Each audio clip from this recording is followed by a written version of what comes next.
Hello everyone, Nick the DM here with some more 5e's Forgotten Giants, where I find some D&D giants from earlier editions of Dungeons & Dragons and bring them to 5th edition, explaining their lore and converting them to a 5th edition stat block. Today we're looking at the Athach, so let's get into it. Okay, so today's giant is a weird one because it wasn't always classified as a giant throughout the editions. Let me explain. The Athach was introduced in 1st edition as a giant and brought to the Mystara setting in the monstrous compendium Mystara still as a giant. The weirdness begins in 3rd edition where the Athach was reintroduced as an aberration, like a mind flare, or a beholder, or an aboleth.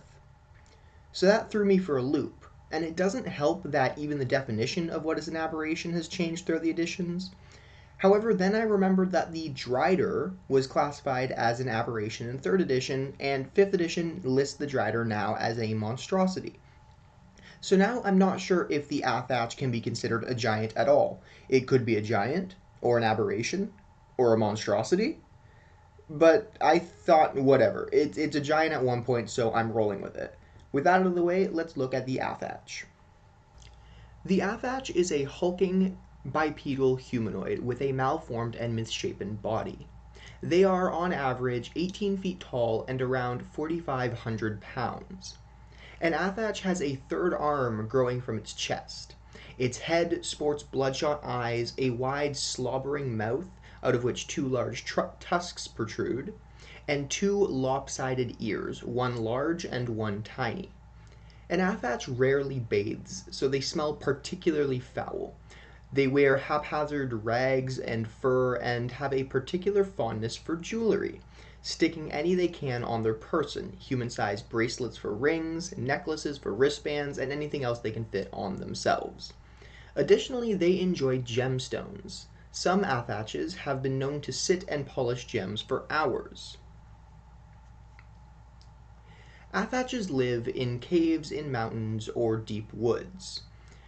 They live in fairly small family groupings, normally 1 adult male, 1 to 2 adult females, and 2 to 4 juveniles. Shortly after a young Athach reaches maturity, the parents throw it out of the home to find a mate and fend for itself. Athaches spend most of their time eating, hunting, or fighting, especially amongst one another. Athaches hate all other giants, including other Athaches, and none more so than hill giants. Athaches attack hill giants on sight unless they are outnumbered. However, any other type of giant they avoid, mostly out of fear and cowardice. They have no fear of humans or other humanoids, and actually consider them a delicacy. They've even been reported to sit in the middle of mountain passes and lonely woodland paths, waiting for any travelers. On occasion, travelers can bribe an Athach with enough gems or jewelry to prevent it from attacking. However, Athaches don't keep their word very well, and will normally just wait a few minutes until after the travelers pass them, then chase after them. On the rare occasion that an Athach does keep its word, it is speculated by some caravan leaders that it's because the creature was too distracted by the gems to actually care about the travelers. The only other thing about the Athach is that it has no listed relation to any other giant species or any of the giant gods, so it's more likely that they are giant kin, if giants at all, as we covered before. Now, with lore out of the way, let's take a look at the stats I converted into 5th edition for the Athach. Athach. Huge giant, chaotic evil. An armor class of 14, which is natural armor, hit points 126 or 11d12 plus 55, and a speed of 50 feet. They're pretty fast, especially among giants. For ability scores, they have a strength of 22, a dexterity of 13, a constitution of 21, an intelligence of 7, a wisdom of 12, and charisma of 6. The only skill they have proficiency in is perception. They have dark vision out to 60 feet, a passive perception of 14. They speak giant, though I imagine not particularly well.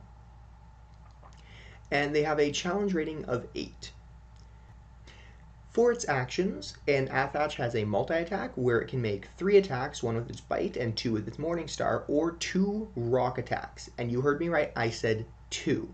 Because as we know, a running gag on this channel, rock is the most powerful weapon any giant possesses. For its Morningstar, it has a +9 to hit, reach of 10 feet. It does 3d8 plus 6 piercing damage, or 19 on average. For its bite, it has a +9 to hit, reach of 5 feet, hits 1 target, deals 16 or 3d6 plus 6 piercing damage, and 1d6 poison damage. Now, additionally, depending on which edition and which specific sourcebook, it was mentioned that the Athach could have a paralyzing factor to their bite. So if that is what you want instead for your Athach, which would make them a little bit of a tougher encounter, you can give, on a hit with the bite, a Constitution saving throw, or the opponent is paralyzed for 1 minute, able to make saves every turn to try and resist it. You can also just look up the poisons in the Dungeon Master's Guide to reference for any poisons you want. And of course, the strongest attack of any giant's repertoire, Rock, which has a +9 to hit, range of 60 feet, long range of 240 feet, hits 1 target, and does 3d10 plus 6 bludgeoning damage. Alright, that is all for today's video. If you've liked it, please leave a like and consider subscribing to help grow the channel. If you have any suggestions for other creatures I should look at, let me know in the comments. Thank you all so much for watching, and I hope to see you next time. Bye!